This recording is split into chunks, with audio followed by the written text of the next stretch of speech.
আজকে আমি চালতার আচার তৈরি করব একদম সহজ পদ্ধতিতে। আর এই চালতার আচারটা তোমরা 1 থেকে 1.5 বছর সংগ্রহ করে রেখে দিতে পারবে। আর এই চালতার আচারটা আজকে আমি কিভাবে তৈরি করব সেটাই তোমরা প্রথম থেকে শেষ পর্যন্ত পুরো ভিডিওটাকে দেখতে থাকো। সহজ পদ্ধতিতে কিভাবে আমি আজকে চালতার আচার তৈরি করব। তার জন্য এখানে আমি একটা নিয়ে নিয়েছি চালতা। দেখো এই চালতাটাকে মাছ বরাবর আমি আগে কেটে নেবো। এইভাবে মাছ বরাবর কাটলে কি হবে, চালতাটা কেটে নিতে খুবই সুবিধা হবে। দেখো মধ্যখান থেকে আমি আগে চালতাটা কেটে নিয়েছি। আর এই ভেতরে যে একটা ফুল আছে, এই ভেতরের ফুলটা কিন্তু এইভাবে করে ফেলে দিতে হবে। আর চালতাটাকে আমি খোলাগুলোকে ছাড়াবো না, খোলা শুদ্ধই কিন্তু কেটে নেব। এটা কিন্তু খুব লেলানি ভাব থাকে, এটাকে আগে কেটে ভেতর থেকে এইভাবে তুলে বাদ দিয়ে দিতে হবে। দুটোই দেখো আমি পরিষ্কার করে নিয়েছি। আগে এটাকে আমি একটু সরিয়ে নেবো, এটা প্রচণ্ড লেলানি ভেতরের এই ফুলটা, তার জন্য ভেতরের ফুলটাকে আগে আমি একটু সরিয়ে দিয়েছি। সরিয়ে দেওয়া চালতাগুলোকে কেটে নেব, ঠিক লম্বা লম্বা করে এইভাবে করে একটুখানি কেটে নেব। আবার এই উপর থেকে কিন্তু এগুলোকে একটা একটা করে তুলেও নেওয়া যায়। তুলে নিলে কিন্তু সুবিধা হবে কাটতে। যদি মনে করো উপর থেকে একটা একটা করে খুলে দেবো, যেটা তোমরা কাটতে কিন্তু সুবিধা হবে। আমাদের দেখিয়ে দিচ্ছি কিভাবে তুলে নেবো। এই দেখো এইভাবে কিন্তু একটা একটা করে দেখো খুলে নেওয়া যায়। এবার খুলে নিলে খুবই সুবিধা হবে তোমাদের কেটে। দেখো আমি এটাকে খুলে নিয়েছি, এবার দেখো কত সুবিধা হবে কেটে নিতে। তোমরাও কিন্তু এইভাবে করে খুলে নেবে। খুলে নিয়ে পুরোটাকে একই রকম করে এইভাবে সরু সরু করে কেটে নেব। যত পাতলা হবে তত কিন্তু ভালো হবে। এরকম পাতলা পাতলা করে সবগুলোকে আমি কেটে নেব। পুরো চালতাটাকে এইভাবে করে কেটে নিতে হবে। চালতা কিন্তু সবাই কাটতে পারে না, আর চালতা সবাই কাটতে পারে না বলেই কিন্তু আমি এইভাবে তোমাদের কেটে দেখালাম। ভেতর থেকে একটা একটা করে যদি তোমরা খোলাগুলোকে এইভাবে খুলে নিয়ে কাটো একটা একটা করে, তাহলে কিন্তু সবাই কাটতে পারবে। এইভাবে করে দেখো আমি সব চালতাটাকে একই রকম করে কেটে নিয়েছি। এই চালতাগুলোকে আমি তুলে নেব, তুলে এক সাইডে রেখে দেবো। ওইদিকে আমি চালতাগুলোকে ধুয়ে এক সাইডে রেখে দিয়েছি। সাইডে রেখে গ্যাসে একটা ফ্রাই প্যান বসিয়ে দিয়েছি একটা মশলা তৈরি করে নেবো বলে। তার জন্য আমি দিয়ে দেবো দেখো কটা গোটা শুকনো লঙ্কা। এখন কিন্তু ফ্রাই প্যানটা ভালোভাবে গরম হয়ে গেছে, আর ফ্রাই প্যানটাকে ভালোভাবে গরম করে নিয়েই আমি লঙ্কাটাকে দিয়ে দিয়েছি। আর দেবো এখানে কটা মৌরি, গোটা মৌরি, গোটা ধনে, আর কটা পাঁচফোড়ন। এগুলোকে আমি একটু ভেজে নেব, হালকা করে একটু ভেজে নেবো মশলাটাকে। দেখো মশলাগুলো কিন্তু আমার গোটা মশলাগুলো আমার ভেজে নিয়ে হয়ে গেছে। আর পটপট পটপট করে আওয়াজ হচ্ছে, তোমরা দেখলে বুঝতে পারছো যে পটপট করে আওয়াজ হচ্ছে। আওয়াজ হলেই কিন্তু গরম মশলাগুলোকে একদম পুরো ভেজে নেওয়া যাবে। এবার এই মশলাগুলোকে আমি আলাদা এক জায়গায় নামিয়ে একটু ঠান্ডা করবো, হালকা করে একটু ঠান্ডা করে একটা মিহি পেস্ট তৈরি করে নেবো এই মশলাগুলো। মশলাটাকে নামিয়ে দিয়ে আমার আবারও দেখো গ্যাসে একটা ফ্রাই প্যান বসিয়ে দিয়েছি। ফ্রাই প্যান বসিয়ে দিয়েছি, যে চালতাগুলোকে আমি তোমার হলো ধুয়ে রেখে দিয়েছি, সেই চালতাগুলোকে এবার এর মধ্যে দিয়ে দেবো। সামান্য অল্প করে একটু জল দিয়ে দেবো, জল দিয়ে সিদ্ধ করে নেবো। ঢাকা দিয়ে দেবো, তাহলে খুব তাড়াতাড়ি করে সিদ্ধটা হয়ে যাবে। মধ্যে মধ্যে ঢাকনাটা খুলে একটু নিচেরটা উপরে দিয়ে দেবো আর উপরেরটা নিচে দিয়ে দেবো, তাহলে ভালোভাবে সবগুলোকে কিন্তু একটু সিদ্ধ হয়ে যাবে। একটু সময় ঢাকা দিয়ে রাখাতে কিন্তু এখন দেখো খুব সুন্দরভাবে সিদ্ধ হয়ে গেছে। এবার ঢাকনাটাকে আমি নামিয়ে দেবো। ঢাকনাটাকে নামিয়ে চালতাটাকেও নামিয়ে রেখে দেবো এক সাইডে। চালতাটাকে নামিয়ে আমি একটা ঝাঁঝরি বাটির মধ্যে জলটা ঝরাতে দিয়েছি ভালোভাবে।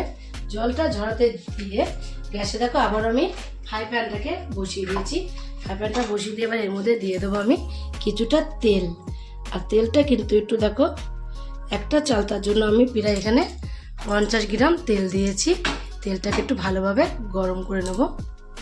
তেলটা গরম হয়ে গেলে দিয়ে দেবো এখানে আমি 3টে শুকনো লঙ্কা।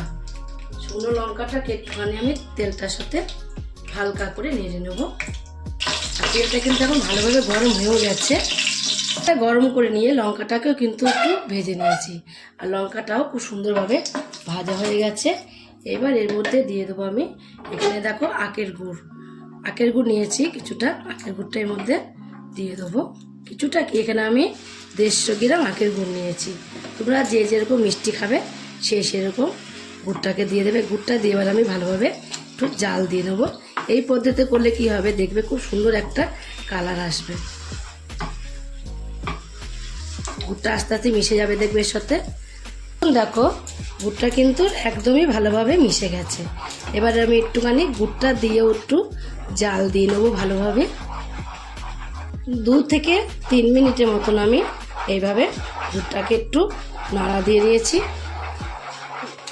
নাড়া দিয়ে নেওয়ার পরে এরপরে এর মধ্যে দিয়ে দেবো আমি যে চালতাগুলো রেখেছিলাম। দেখো চালতাগুলো আমি কিন্তু একটা এরকম ঝাঁঝরি বাটির মধ্যে রেখেছিলাম। জলটাকে ভালোভাবে কিন্তু ঝরিয়ে নিতে হবে, যেন একটা ফোঁটা জল এর মধ্যে থাকে না।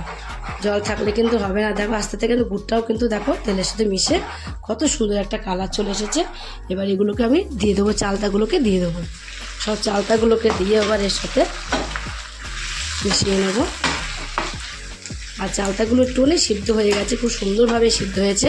যখন মুখে দেবে তোমরা দেখবে মুখ দিলে একদম পুরো মিলিয়ে যাবে। আর যত পারবে একটু পাতলা পাতলা করে যদি কাটো তাহলে বেশি ভালো লাগবে, দেখতেও ভালো লাগবে, খেতেও কিন্তু খুবই ভালো লাগবে। এবার আমি এর মধ্যে দিয়ে দেবো দেখো একটুখানি ভিনেগার। 2 চামচ মতো ভিনেগার নিয়েছি, ভিনেগারটা দিয়ে দেবো। আর ভিনেগারটা দিলে কি হবে, এই চালতার আচারটা তোমরা সংগ্রহ করে 1 থেকে 1.5 বছর তোমরা রেখে রেখে ঘরে খেতে পারবে। তার জন্য ভিনেগার এর মধ্যে অবশ্যই কিন্তু দিয়ে দেবে। অনেক সময় দেখবে আচার তৈরি করলে কিন্তু কদিন পরে ছাতা ধরে যায়। এই ভিনেগারটা দিলে কি হবে, এই ছাতা ধরাটা ধরবে না, ছাতা ধরবে না, খুব সুন্দরভাবে দেখবে থাকবে। এবার দেখো আমি দিয়ে দেবো এখানে রেগুলার লবণ নিয়েছি অল্প একটু, আর এখানে পিঠ লবণ নিয়েছি। পিঠ লবণটা রেগুলার লবণটা এর মধ্যে দিয়ে দেবো। কিন্তু খুব সুন্দর একটা কালার চলে আসছে। আচারের যে একটা কালার, আস্তে আস্তে কালারটা চলে আসবে। গুড়টাকে দিয়েও আমি একটুখানি ঢাকা দিয়ে রেখে দেবো কিছুটা সময়। আবারও ঢাকনাটা খুলে দেবো, আর ঢাকা দেবো না, ঢাকা না দিয়েই একটু ফুটিয়ে নেব। নাড়তে নাড়তে দেখবে নিজে থেকে একটা আটা ভাব চলে আসবে। আর আটাটা ভাব চলে আসলে তোমরা কিন্তু দেখলেও বুঝতে পারবে। আর দেখলে যদি না বুঝতে পারো এইভাবে একটু খুন্তির মধ্যে নিয়ে এভাবে হাতের মধ্যে নিয়েই দেখলেই বুঝতে পারবে যে আটাটা ভাবটা চলে এসেছে। দেখো পুরটা নিয়ে দেখো এরকম চিটচিটে দেখো এবার একটা দড়ির মতন হয়ে আসছে। এই দড়ির মতন এলেই কিন্তু তোমরা বুঝে ফেলবে যে এটা প্রায় কমপ্লিট হয়ে গেছে। নামানোর কিছুক্ষণ আগে যে মশলাটাকে আমি রেডি করে রেখে দিয়েছিলাম সেই মশলাটাকে ওপর দিয়ে দেবো। আর মশলাটাকে দেখো আমি কিন্তু পুরো মিহি পেস্ট তৈরি করিনি, একটু দানা দানা করে মশলাটাকে রেডি করতে হবে, তাহলে দেখবে মুখে বাঁধবে আর খেতে কিন্তু খুবই সুন্দর লাগবে। মশলাটাকে দিয়েও একটু এভাবে মিশিয়ে নিতে হবে। এখন কিন্তু একদম রেডি হয়ে গেছে, চিটচিটে ভাব চলে এসেছে। দেখো ধারগুলো দেখলে তোমরা বুঝতে পারছো কেমন এসে গেছে। এটাকে আমি এবার একটুখানি নামিয়ে ঠান্ডা করে নেবো। ঠান্ডা করে তারপরে তোমাদের আমি দেখাচ্ছি। এখন আমার দেখো চালতার আচার একদমই রেডি হয়ে গেছে। আর কিছুক্ষণ পরেই তোমাদের আমি দেখাচ্ছি, এখন একদমই ঠান্ডা হয়ে গেছে। তোমরাও এই পদ্ধতিতে একদিন চালতার আচার বাড়িতে তৈরি করে খেয়ে দেখো। যদি তোমরা চালতার আচার বাড়িতে খেয়ে যদি তোমাদের কাছে রেসিপিটা ভালো লাগে, আর তোমরা যদি ফেসবুক থেকে দেখো ফেসবুকের পেজটি ফলো করে দেবে, ইউটিউব থেকে দেখো ইউটিউবের চ্যানেলটি সাবস্ক্রাইব করে দেবে, পাশে থাকা বেল আইকনটিটা প্রেস করতে ভুলবে না। তাহলে নতুন নতুন রেসিপিগুলো তোমাদের কাছে তাড়াতাড়ি পৌঁছে যাবে। আর আমার চ্যানেলে যদি কোনো বন্ধু হয়ে থাকো সাবস্ক্রাইব করোনি, প্লিজ সাবস্ক্রাইবটা করে দেবে, সবার আগে তোমাদের কাছে নোটিফিকেশন ঢুকে যাবে। ছোট্ট করে লাইক করো, কমেন্ট করো, অনেক অনেক শেয়ার করো। নমস্কার বন্ধুরা, দেখা হবে আবার পরের রেসিপিতে।